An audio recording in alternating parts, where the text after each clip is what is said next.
오늘 우리가 함께 나눌 하나님의 말씀은 창세기 49장 1절에서 15절까지의 말씀입니다. 창세기 말씀 49장 1절에서 15절까지의 말씀을 같이 합독하십니다. 같이 읽습니다. 시작. 야곱이 그 아들들을 불러 이르되 너희는 모이라. 너희의 후일에 당할 일을 내가 너희에게 이르리라. 너희는 모여 들으라. 야곱의 아들들아, 너희 아비 이스라엘에게 들을지어다. 르우벤아, 너는 내 장자요 나의 능력이요 나의 기력의 시작이라. 위강이 초등하고 권능이 탁월하도 많은 물의 끓음 같았은즉 너는 탁월치 못하리니 내가 아비의 침상에 올라 더럽혔음이로다. 그가 내 침상에 올랐었도다. 시므온과 레이는 형제요 그들의 칼은 잔해하는 기계로다. 내 호나 그들의 모의에 상관하지 말지어다. 내 영광아 그들의 집회에 참여하지 말지어다. 그들이 그 분노대로 사람을 죽이고 그 혈기대로 그 소의 발목 힘줄을 끊었음이로다. 그 노염이 혹독하니 저주를 받을 것이요 분기가 맹렬하니 저주를 받을 것이라. 내가 그들을 야곱 중에서 나누며 이스라엘 중에서 흩으리로다. 유다, 너는 내 형제의 찬송이 될지라. 내 손이 내 원수의 목을 잡을 것이요 내 아비 아들들이 내 앞에 절하리로다. 유다는 사자 새끼로다. 내 아들아, 너는 움킨 벗을 찢고 올라갔도다. 그의 엎드리고 웅크림이 숫사자 같고 암사자 같으니 누가 그를 범할 수 있으랴. 홀이 유다를 떠나지 아니하며 치리자의 지팡이가 그 발 사이에서 떠나지 아니하시기를 실로가 오기까지 미치리니 그에게 모든 백성이 복종하리로다. 그의 나귀를 포도나무에 매며 그 암나귀 새끼를 아름다운 포도나무에 맬 것이며 또 그 옷을 포도주에 빨며 그 복장을 포도즙에 빨리로다. 그 눈은 포도주로 인하여 붉겠고 그 이는 우유로 인하여 희리로다. 스불론은 해변의 과리니 그곳은 배 매는 해변이라. 그 지경이 시론까지 이르로다. 이사가는 양의 우리 사이에 꿇어앉은 건장한 나귀로다. 그는 쉴 곳을 보고 좋게 여기며 토지를 보고 아름답게 여기고 어깨를 내려 짐을 메고 앞제 아래서 섬기리로다. 아멘. 오늘 본문을 통해서 우리가 함께 나눌 말씀의 제목은 집사님 잠깐만 잘 보이고 여호와의 구속사 레아가 낳은 6 아들들에 대한 축복 예언입니다. 오늘 말씀을 통해서 큰 은혜가 있기를 바랍니다. 여러분, 야곱은 하나님의 사람이었죠. 누가 뭐라고 해도 야곱은 위대한 사람입니다. 그 이스라엘이라고 일컬어지는 야곱, 이름이 이스라엘로 바뀐 그 야곱의 마지막 부분을 다루고 있는 부분이 이 지난주를 비롯해서 오늘 그리고 다음 주에 나눌 축복 부분입니다. 지난주엔 므낫세와 에브라임, 즉 에브라임과 므낫세에 대한 축복을 말씀을 나눴고, 오늘은 이제 야곱의 아내들이 4명 있었는데 그 가운데 첫 번째 아내인 레아의 6 아들들에 대한 축복을 우리가 말씀을 나누고자 합니다. 이 말씀은 예언이지만 축복이라고 합니다. 왜냐하면 축복하는 거기 때문에. 근데 내용을 보면요, 저주도 들어가 있어요. 여러분, 축복을 할 때는요, 특별히 하나님의 축복은 저주가 빠지지 않으면 축복이 될 수 없습니다. 왜냐하면 여러분, 축복은 절제 안에서 또 경계선 안에서 복이 있는 것이지 그냥 고삐 풀린 망아지처럼 거기는 축복이 없는 것이기 때문에 분명한 저주의 말씀도 우리가 축복이라고 봐야 됩니다. 이 야곱은 그 할아버지는 175세를 살았고 아브라함이죠. 유명한 분. 아브라함이 하나님, 그리고 그 아버지 이삭은 180세를 사는 거에 비하면 조금 일찍 생을 마감합니다. 147세를 살았으니까요. 야곱인 그 아버지 이삭이나 그 할아버지 아브라함에 비해서는 좀 짧습니다. 그러나 이 이스라엘의 삶을 우리가 잘 살펴봤다시피 이제 험악한 세월을 살았다라고 그 자신이 고백하는 것처럼 험악한 세월을 살아왔죠. 근데 여러분 가만히 지켜보면요, 이 세상의 모든 사람들이 사연이 없는 사람이 없습니다. 제 각각이 모두 다 문제가 있어요. 심지어 태어난 갓난아기조차도 왜 울겠습니까? 나 살아있다고 우는 거기도 하고, 나 생명이 있다고 우는 거기도 하고, 젖달라고 우는 거기도 하고, 다 문제가 있지 않겠습니까? 문제가 없는 사람은 다 하나도 없어요. 각각 나름대로 고민하고 염려하는 것이 문제가 다 있습니다. 사연 없는 사람은 없어요. 여러분, 노사연 씨, 가수 노사연, 사연이 없다고 하는 노사연도 사연이 있습니다. 이럴 땐 좀 웃어주셔야 되는데 웃는 분도 계시고 저 아재 이걸 언제까지 들어야 되나 이런 분도 계시고, 할렐루야. 여러분, 우리 다 각각의 사연이 있어요. 그러나 우리가 그 사연이 있는 가운데서도 다 각각의 하나님의 사랑을 받는 줄 믿습니다. 여러분 한 분 한 분이 하나님이 빠짐없이 누구 하나 빠지지 않고 다 세밀하게 그 은혜로 덮어주시지 않습니까? 할렐루야. 오늘도 그 은혜에 감사해서 하나님께 나오신 줄 믿습니다. 야곱은요, 위대한 사람이었어요. 이스라엘은 아주 위대한 사람이었어요. 그가 무엇이 위대한 것인가? 여러분, 포인트는요, 그가 그 이름 속에 담겨 있습니다. 그 이름 속에. 원래 야곱이었는데 발꿈치를 잡는 자였는데 하나님과 교류자로 이름이 바뀌었잖아요. 형의 발꿈치를 잡았던 그가 하나님과 교류는 자가 됐어요. 그걸 누가 이름을 지어주셨냐? 하나님 당사자께서, 본인께서 야곱에게 이스라엘이라고 이름을 지어주셨어요. 거기에 위대함이 있는 것입니다. 험난하고 위태하고 그런 인생 가운데서 그 고통 가운데 있었지만 그 가운데서도 하나님 붙들고 살았던 야곱, 거기에 야곱이 위대함이 있는 것입니다. 할렐루야. 여러분도 마찬가지. 성도의 위대함은 거기 있는 것입니다. 주 안에 있는 나에게 다른 근심이 있겠냐? 근심 없다는 얘기 아니죠. 근심이 있다. 그런데 십자가 밑에 나아가 나의 짐을 하나하나 풀어놨더니 그 짐들이 하나하나 주님께서 해결해 주셨다라는 것이 우리 성도들의 고백입니다. 이게 성도들의 위대함. 조부 아브라함의 하나님을 바라보았고 아버지 이삭의 하나님을 간절히 사모하고 그 하나님의 축복을 간절히 사모했습니다. 이게 바로 야곱의, 이스라엘의 위대함이에요. 오늘 49장 이제 본문에서 야곱은 드디어 이제 므낫세와 에브라임을 축복하고 그 다음에 이제 실제 자신의 아들들인 12아들들을 축복하는 49장이 이제 나오고 죽음을 맞이합니다. 마지막 33절을 보면 야곱이 아들에게 명하기를 마치고 그 발을 침상에 거두고 기운이 진하여 그 12에게로 돌아갔더라. 그러니까 죽기 바로 직전에 온 힘을 다해서 지금 이 이스라엘은 언약의 계승자는 이 언약의 계승자인 이 12아들들에게 빠짐없이 축복하고 있는 것입니다.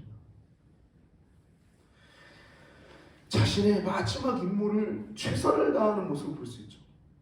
그의 삶이 얼마나 하나님을 쫓았는지, 얼마나 하나님으로부터 축복을 받았는지, 또 하나님의 그 감동으로 그들에게 축복하는 내용을 우리 볼 수 있어요.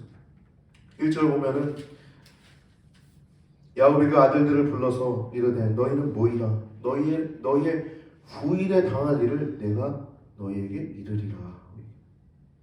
후일에 당할 일. 예언이죠, 예언. 축복이자 예언입니다. 이 내용 그대로 이제 앞으로 이 지파들은 이제 이루어지게 되고 또 금방 이루어진 것도 있고 때가 돼서 이루어진 것들도 있습니다. 너희는 모여 들으라. 야곱의 아들들아, 야곱의 아들들아, 너희는 너희 아비 이스라엘에게 들으라.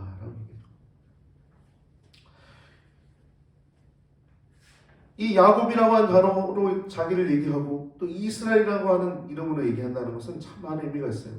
원래 야곱은 발꿈치를 잡은 자였는데 육적 이름 아닙니까? 근데 영적인 이름인 이스라엘, 하나님이 직접 지어주신 이스라엘이라. 영적인 이름, 하나님의 축복을 사모하는, 하나님을 간절히 바라보는 이 야곱에게 지어주신 하나님이 지어주신 이름이 이스라엘, 이스라엘. 할렐루야. 여러분, 그래서 우리를 뭐라 그래요? 성도를 영적 이스라엘이라고 합니다. 영적 이스라엘. 할렐루야. 영적 이스라엘. 여러분들 영적 이스라엘, 영적 이스라엘. 성도입니다. 나도, 영적 이스라엘. 이것은 언약의 계승자인 자기가 이 이스라엘이라고 표현할 때 너네들은 언약의 혈통에 확정되어서 너네들이 그대로 언약이 이어간다는 것을 야곱은 이스라엘을 알고 있었던 거예요. 그래서 그대로 다 축복하는 것입니다. 그들 모두에게. 심지어 그 지난주에 나왔던 것처럼 에브라임과 므낫세가 그 지파 안에 들어온 것까지 그 영이 분명히 알고 있었던 야곱, 이스라엘의 모습. 아름답죠. 놀랍죠. 어떻게 누가 그런 삶을 살 수 있을까요? 우리들도 그런 삶을 이어가는 줄 기억하시기 바랍니다. 할렐루야. 여러분 갖고 있는 재산이 뭐가 있습니까? 자녀에게 그 재산을 물려주는 것보다 여러분 신앙을 물려주길 원하십시오. 할렐루야. 여러분들이 물려주는 그 재산은 자식들이 갖고 있고 또 그 자손에게 물려줄 수도 있고 아니면 잃어버릴 수도 있고, 물론 더 편안하게 살 수 있겠죠. 풍요가 또 우리 자본주의 시대는 돈이 있으면 가능한 시대니까. 근데 여러분 영적인 게 없으면 그건 저주입니다. 할렐루야. 여러분 영적인 거를 물려주는 영적인 부모가 되십시오. 아멘. 아멘. 언약의 계승자로서의 축복하는 거예요. 그럼 3절 4절 말씀 보면 르우벤을 축복합니다. 너는 내 장자라, 내 능력이라. 야곱의 능력, 기력의 시작이라. 큰 칭찬이죠. 위강이라고 하는 단어는 위엄입니다. 위엄. 여러분 사람을 봐도 위엄이 있는 사람 있지 않습니까? 위엄이 초등하다는 거예요. 초등하다는 건 탁월하다는 겁니다. 위엄이 넘치도록 탁월했다는 거예요. 형으로서 위엄이 있었던 거예요. 근데 권능이 탁월했는데 그 다음 4절 말씀 보면요, 물의 끓음 같았은즉 뭔가 좀 거리낌스럽고, 그러나 라고 하는 어떤 분위기로 나오죠. 탁월한데 그것이 오버된 거예요. 오버. 참 여러분 우리도 살다 보면 선줄 알거든 넘어질까 조심해야 합니다. 누구나 다 똑같아요. 잘 나갈 때 꼭 넘어지시는 분들이 있더라고요. 안타깝게. 그래서 존경하고 사랑하는 분들도 이렇게 잘 나가시다가 넘어지는 분들이 있어요. 참 안타까워요. 탁월했는데, 권능이 탁월했는데, 위험이 초동했는데 그게 물의 끓음 같았다. 여러분 그래서 중용이라고 하는 단어가 굉장히 중요합니다. 중용. 우리가 예전에 나눴지만 중용이 뭡니까? 가운데 중자에 떳떳할 용자예요. 여러분 언제 떳떳하냐면 가운데로 걸어가면 떳떳한 겁니다. 항상 그래요. 항상 모든 일이 매사가 그렇습니다. 과하지 않으면 당당하고 떳떳하고, 또 거기는 그냥 떳떳한 것뿐만 아니라 그 모습 자체가 아름다운 것이죠. 할렐루야. 오늘 이제 촬영을 해가면서 이제 신호등에 걸려서 이제 딱 멈춰 있는데 어떤 배달하시는 분이, 아침에 배달하시는 분이 있죠. 배달하시는 분이 이 신호등 앞에 이렇게, 원래 오토바이들이 신호등 앞에서 이렇게 그냥 붕 건너가지 이렇게 내려서 끌고 가지 않잖아요. 자전거는 원래 법적으로는 내려서 걸어가야 합니다. 오토바이도 마찬가지로. 근데 저희 어떡하지? 오토바이가 내려서 걸어가는 걸 본 적이 없어요. 근데 오늘 보니까 내려가지고 오토바이 끌고 걸어가시더라고요. 어떤 분이 젊은 분이신데. 우리 같이 있던 분들이 다 보고서 감탄했어요. 난 처음 봤다. 처음 봤다. 그랬어요. 아름답죠. 교통법규를 지키는 거 아름답죠. 안 해도 돼요. 누가 뭐라고 하지 않아요. 자연스러운 걸 수도 있으니까 우리가 봐왔던 걸 수도 있어요. 근데 그분은 그렇게 하시더라고요. 여러분, 우리가 성도로서의 그 중용의 길을 걸어가면 떳떳할 뿐만 아니라 그 모습은 굉장히 아름다운 것입니다. 할렐루야. 여러분, 지금도 이미 아름답지만 더 아름다우시길 바랍니다. 그런 여러분과 제가 되길 바랍니다. 우리 이미 아름다우신 옆분에게 축복할까요? 아름다우십니다. 여러분, 아름다우십니다. 축복합시다. 아름다우십니다. 이미 여러분 굉장히 아름다우세요. 할렐루야. 근데 우리가 그 중용이라는 단어를 기억하면서 이 르우벤이 얼마나 타고냈어요. 그 사람은 복을 그가 다 받을 수 있었는데 법적인 장자권은 요셉에게 가고 영적인 장자권은 유다에게 가지 않습니까? 안타깝죠. 우리는 중용의 길을 걸어가야 될 줄 믿습니다. 정도 중용. 4절 하반부를 보면 내가 아비의 침상에 올라 더럽혔음이로다. 그가 침상에 올랐도다. 반복해서 얘기해요. 이거는 창세기 앞부분에 나와 있는 비라 통관 사건이죠.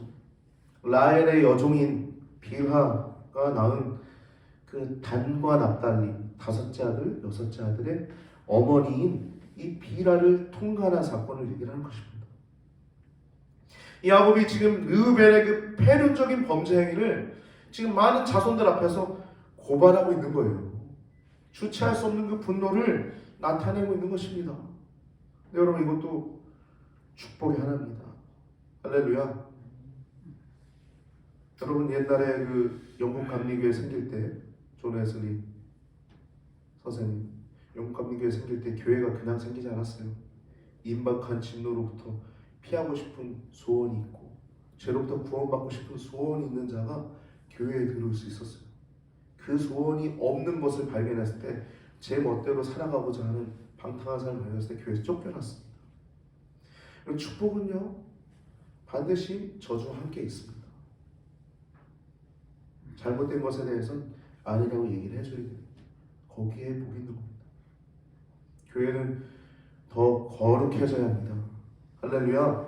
하나님은 우리와 함께 하셔서 더 거룩하게 우리를 만들어 가십니다. 저 높은 곳을 향하여 우리를 인도하시는 더 아름답게 더 거룩하게 인도하셔서 이 시대에 우리 교회가 엄청 많은데 축복인데 또 우리 교회들을 또 새롭게 하시는 성령의 역사가 나타날 줄 믿습니다. 할렐루야. 우리 교회도 그렇게 되길 축복합니다. 아멘. 근데 왜 이렇게 저주를 할까요?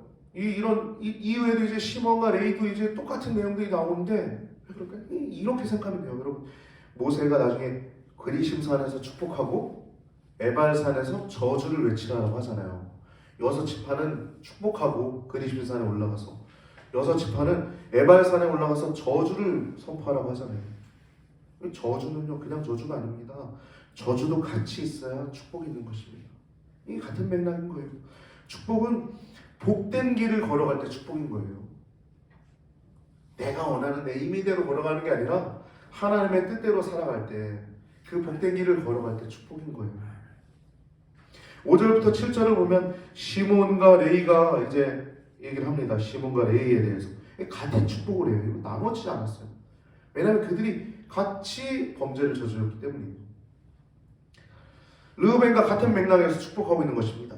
5절 말씀 보면은 시몬과 레이는 형제요 그들의 칼은 잔해하는 기계로다.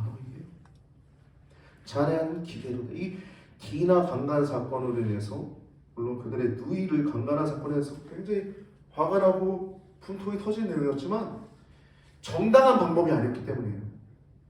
여러분, 우리도 살아가면서 어떤 일이 벌어질 수 있어요.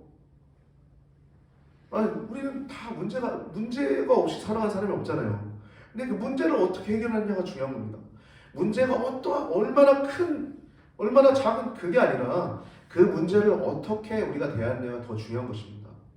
이들은 어떻게 대했냐면 정당한 방법을 쓰지 않았어요. 정도의 길을 걷지 않습니다. 중용의 길을 걷지 않았어요. 거짓말로 속였고 또 전쟁을 하고자 하는 마음이 전혀도 없었던 그 세겜 족속들을 다 죽여버렸어요. 살해했어요. 하나님의 백성이 그렇게 해도 될까요? 그렇지 않죠. 범죄한 것에 대해서는 명확하게 얘기하고 잘 정리했으면 됐어요.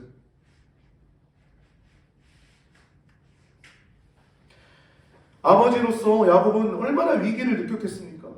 그 죄에 대한 책임감, 물론 자신의 딸이 당한 것에 대한 분노도 있지만 자신의 아들들이 정당한 방법도 아니고 거짓말로 속이고 또 살해까지 다 죽여버린 것에 대해서 그 책임감, 자기가 한 건 아니지만 책임은 누구한테 있어요? 아버지한테 있는 거 아니에요? 아버지한테. 자신의 족속이 다 멸망당할 수도 있는 그 위기 속에서 하나님의 돌보심이 없었으면 다 죽었을 상황입니다. 가나안 족속들이 힘을 모아서 쫓아오면 끝날 수도 있는 상황이죠. 그럼 하나님이 돌보셔서 그들에게 큰 두려움을 엄습하게 하셔서 그들을 지켜주시고 보호하시고 그 은혜를 기록합니다. 6절부터 7절 말씀 보면 야곱은 이 시몬과 레이를 자기의 자식임에도 불구하고 아들임에도 불구하고 잔인할 정도로 단호하게 이 결별을 선언하고 있습니다. 그들의 모의에 참여하지 마라. 그들의 집회에 참여하지 마라. 죄에 대해서는, 악에 대해서는 단호한 자세를 가르쳐주는 것입니다. 그것이 복이라는 거예요. 복. 지나친 혈기와 분노는 자신을 해칩니다. 이들이 어떻게까지 했냐면 다 죽일 뿐만 아니라 6절 하반부를 보면 소의 발목에 힘줄까지도 끊습니다. 철저하게 약탈한 것에도 부족하여서 이 남겨진 가축들의 힘줄, 발목에 힘줄까지도 잘라버렸어요. 재기가 불가하도록 농사도 못 짓게 철저하게 응징을 합니다. 황폐하게 되죠. 여러분, 성도는요 자기 의지대로 사는 사람이 아닙니다. 항상 기도하는 사람이에요. 하나님 어떻게 합니까? 어떻게 합니까? 문제를 닥쳤을 때, 하루를 시작할 때, 하루를 마감할 때 하나님 감사합니다. 하나님 돌보아 주시옵소서. 기도로 시작하고 기도로 마치는 사람이 누구예요? 성도입니다. 그럼 실패가 없어요. 할렐루야. 여러분, 실패하기 싫잖아요. 패배하기 싫잖아요. 할렐루야. 기도하시기 바랍니다. 성도는 기도하는 사람, 자기 의지대로 사는 자가 아니고 오직 주님을 위해서 사는 자예요. 주님 뜻대로 사는 자가 성도입니다. 7절 말씀 보면요, 나눈다, 이스라엘 중에서 흩으시겠다라고 하는 말씀이 나와요. 야곱 중에서 나누이고 이스라엘 중에서 흩으리라고 말씀이 나와요. 야곱이 이게 임의대로 말하는 게 아닙니다. 하나님의 감동으로 말씀하고 있는 거예요. 먼저 시므온을 보면요, 여러분, 독자적인 기업을 얻지 못해요. 나중에 보면 기업을 얻을 때 유다 지파 안에서 몇몇 개의 성읍만 차지하게 됩니다. 시므온은. 그리고 레위는 어떻게 됩니까? 여러분 잘 아시다시피 레위 족속은 제사장이 되어서 이스라엘 각 지파별로 흩어지게 되죠. 독자적인 기업을 얻지 못하게 됩니다. 말씀 그대로 이루어지게 되죠. 그 다음 8절 말씀 보면 유다가 나옵니다. 유다는 그 이름 자체가 찬송입니다. 레아의 다른 아들들과 달리 풍성한 축복을 누리고 있어요. 이 12아들들의 이제 축복 내용들을 보면 한 절, 2절, 3절 이렇게 나오는 분들이 있는데 유일하게 5절 나오는 분이 2분 있는데 그게 바로 요셉이에요. 그리고 유다입니다. 유다. 축복의 얘기죠. 축복 말씀. 여러분, 근데 이렇게 풍성한 축복을 받는데 유다가 허물이나 죄가 없었을까요? 성경은 끔찍한 죄를 기록하고 있죠. 창세기 38장에 유다의 의도한 것은 아니지만 근친은 상관이죠. 정확하게 얘기하면 유다의 성매매 사건이죠. 아내를 잃은 후에 성매매를 했는데 그게 자신의 며느리 다말이었어요. 여러분, 성도는요 축복받는 게 허물이나 죄가 없어서 받는 게 아닙니다. 진실한 마음을 갖고 있기 때문에 받는 것입니다.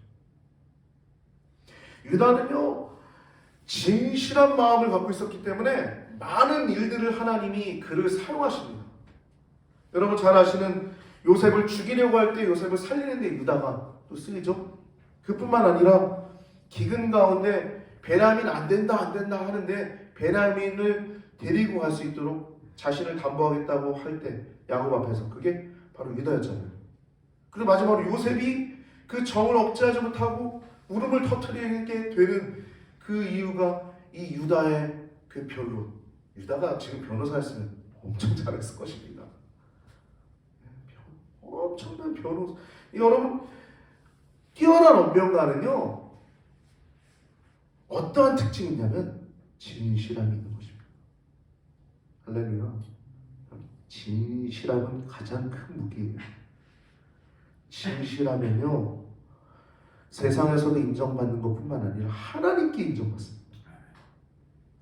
진실함은요 성령께서 거주할 수 있는 기본 조건입니다. 다윗이 그랬잖아요. 주여 내게 정직한 마음을 부어주시옵소서. 정결한 마음을 내게 주시옵소서. 죄의 영을 내게서 떠나지 말게 하여 주시옵소서. 뛰어난 언변가였어요. 진실한 사람이었습니다. 하나님이 우리에게 요구하시는 것은, 우리에게 원하는 것은 물론 완전함입니다. 더 거룩해지길 원하시고 성화되어 가길 원하시고, 그렇지만 여러분 우리의 부족한 거 아세요? 우리에게 요구하시는 것은 완전함도 있지만 그보다 먼저 요구되는 것은 진실함임을 기억하시기 바랍니다. 진실함, 정직한 양심, 진실한 마음. 시편 51편 6절 말씀 보면 보소서 주께서는 중심이 진실함을 원하시오니 내가 지혜를 은밀히 가르치리이다. 아멘. 여러분 진실함은 하나님이 원하시는 것이고 가장 기뻐하는 것입니다. 이 9절 말씀 보면 유다는 사자 새끼다라고 얘기해요. 사자 새끼다. 그 전에 진실에 대해서 우리가 한 번 더 얘기 마지막 짚고 넘어가자면, 진실이 왜 중요하냐면 누구나 허물이 있고 죄 있을 수 있어요. 다윗도 그랬고 심지어 다윗조차도 그 얘기를, 내가 다윗의 장막을 그토록 사모한다. 범죄했지만 그 나중에 이스라엘 역사 가운데 하나님 말씀하시지 않습니까? 선지자를 통해서. 왜 그렇게 했어요? 진실했기 때문에. 항상 하나님 앞에 진실했기 때문에. 여러분 진실된 고백은 용서함 받습니다. 할렐루야. 거짓되고 위선된 마음은 하나님 아시죠? 사람도 조금 느낄 수 있는데 하나님 모르시고 누구보다 더 잘 아시고 본판을 만드신 분. 여러분 더욱더 하나님 앞에 진실하시기 바랍니다. 유다는요 오늘 본문의 포인트는 유다입니다. 유다는 진실했어요. 근데 이 사람이 진실하니까 9절 말씀 보면 사자 새끼로다라고 얘기를 해요. 여러분 사자는요 위험이 있어요. 사납고 무섭습니다. 이거는 승리자의 모습이에요. 정복자의 모습입니다. 누가 그를 범할 수 있으랴? 여러분 이것이 결국에 나중에 언제 나타납니까? 모세는 레위 지파 사람이고 여호수아는 에브라임 사람이고 사무엘은 어디입니까? 기억이 잘 안 나는데 삼손은 다한 지파고, 이 유다 지파의 위대함은 언제 나타나요? 다윗에게서 나타나죠. 할렐루야. 금방 나타나진 않았어요. 근데 다윗에게서 나타날 뿐만 아니라 또 이스라엘이 가나안 정복 전쟁을 할 때 보면 가장 선봉대에서 선봉대는 가장 중요해요. 왜냐면 앞에서 조금이라도 두려운 마음이 있으면 못 나가죠. 앞에서 가장 용맹스럽게 싸우는 지파가 유다 지파였어요. 유다는 사자 새끼래요. 누가 그를 범할 수 있으랴. 독보적인 힘을 갖게 될 것입니다. 이 말을 하는 거예요. 이게 1차적으로는 다윗 시대에 이루어졌죠. 그리고 솔로몬 시대에 이루어졌어요. 그리고 이어갔죠, 그 왕권이.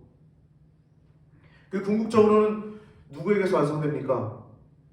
유다의 혈통으로 오신 우리 주 예수 그리스도를 통해서 사단의 권세를 완전히 파쇄하시고 깨뜨리시고 만왕의 왕으로 만주의 주로 오시는 유다 지파에서 오시는 거죠. 예수 그리스도께서. 그래서 10절 말씀 보면 요한계시록 5장 5절 말씀 보면 이 장로 중에 한 사람이 이 천상에서 보좌에서 얘기하는 거예요. 이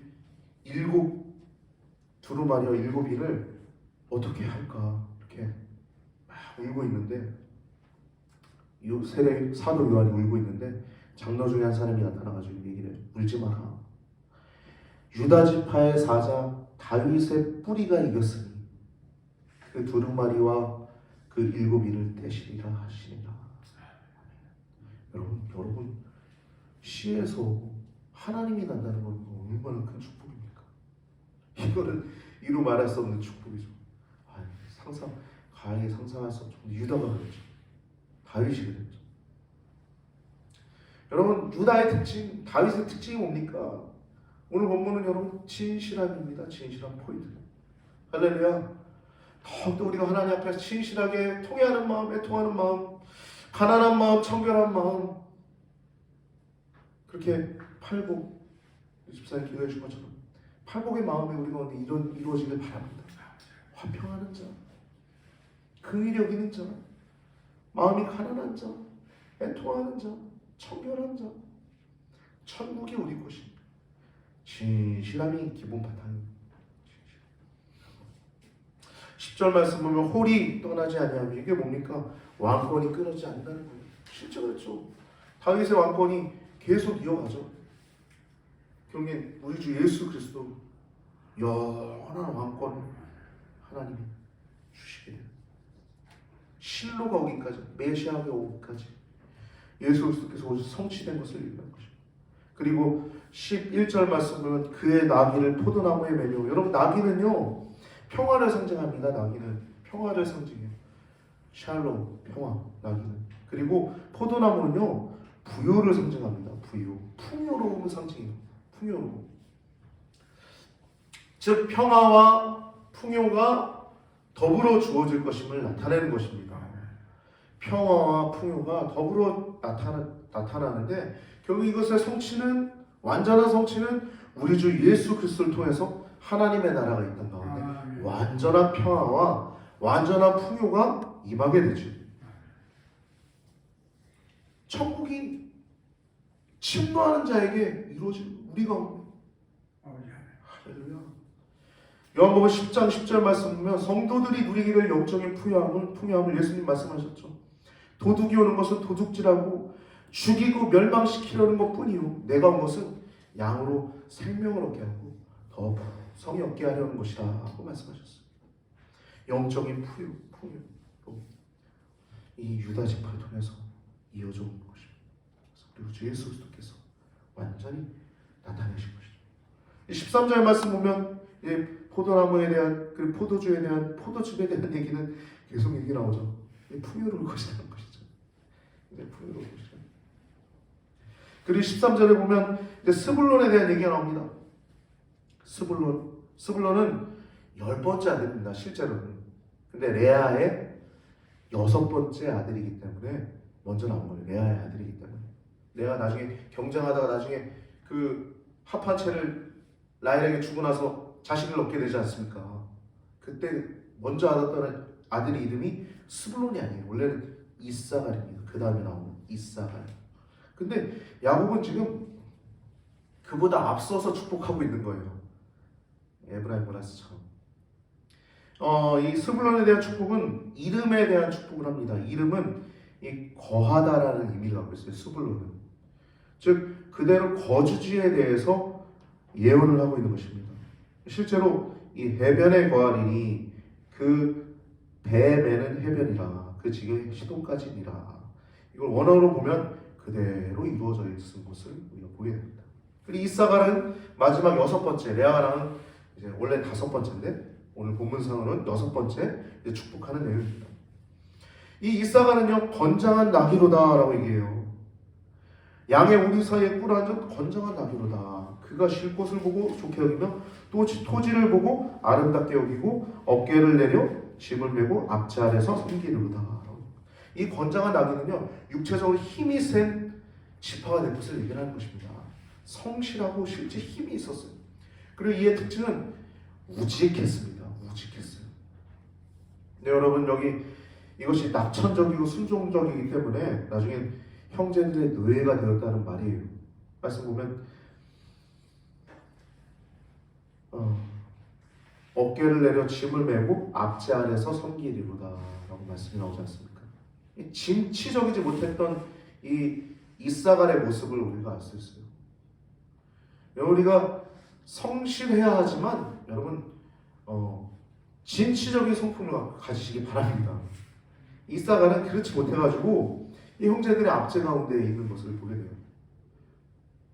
여러분 사람의 종이 아니라 하나님의 종들 되시기 바랍니다. 하나님의 손에 붙들린 사람들 되시기 바랍니다. 할렐루야.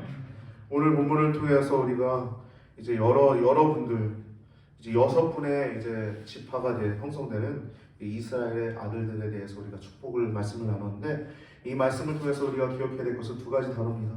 하나는 중용이고 가운데로 떳떳해야 하고 하나는 또 진실함입니다. 여러분 유다가 그렇게 축복을 받았던 것처럼 또 다윗이 다른 게 아니에요. 진실했어요. 그의 마음밭이 하나님의 마음에 합했습니다. 하나님의 마음에 합했다는 걸 일치했다는 거예요. 여러분 축복은요 우리의 중심에 있음을 기억하시고 유다처럼 다윗처럼 또 우리 실패를 우리가 반면교사로 삼아 중용의 길을 걸어가는 우리 귀한 성도님들 되시기를 우리 주 예수님의 이름으로 축복합니다. 기도드리시겠습니다. 할렐루야. 오늘 야곱이 이스라엘이 자신의 언약의 계승을 이어가게 될 자식들에게 축복하는 내용을 살펴보며 무엇이 진정한 복인지 또 중용인지 우리가 다시 한번 깨닫고 또 여섯 아들들의 모습들을 통해서 우리가 어떻게 또 살아가야 할지 다시 한번 돌아보며 또 우리 구주 예수 그리스도께서 어떻게 그 말씀이 성취되었는지 우리들이 기억해 봅니다. 주님 홀로 영광 받으시고 저희들의 삶이 더욱더 하나님께서 기뻐하시는 심령의 상태가 되도록 언제나 어디서나 주님을 바라보고 주님과 대화하게 하여 주시옵소서. 우리가 영적 이스라엘임을 기억하게 하여 주시옵소서. 하나님과 겨루는 자임을 기억하게 하여 주시옵소서. 모든 문제를 주님께 맡기고 한 발 한 발 승리하는 귀한 성도님들 되도록 축복하여 주시옵소서. 이전에 함께하지 못하지만 온라인으로 말씀을 듣고 예배를 드린 귀한 성도님들 또한 주의 성령을 동일하게 내려주사 하나님을 향한 간절한 열망이 야곱 같은 열망이 있게 하여 주셔서 저들도 하나님의 복을 누리게 하여 주시옵소서. 드레진 예물을 위해 기도합니다. 각각의 이름대로 잘 쓰여지게 하시고 주님의 나라와 뜻이 이 땅에 온전히 이루어지게 하여 주시옵소서. 한 주간도 주님의 은혜 장중 가운데 저희들을 축복하여 주시길 원합니다. 더욱더 진실하길 원하며 신자답길 원하며 우리를 원하신 예수님의 이름으로 간절히 기도드리옵나이다. 아멘.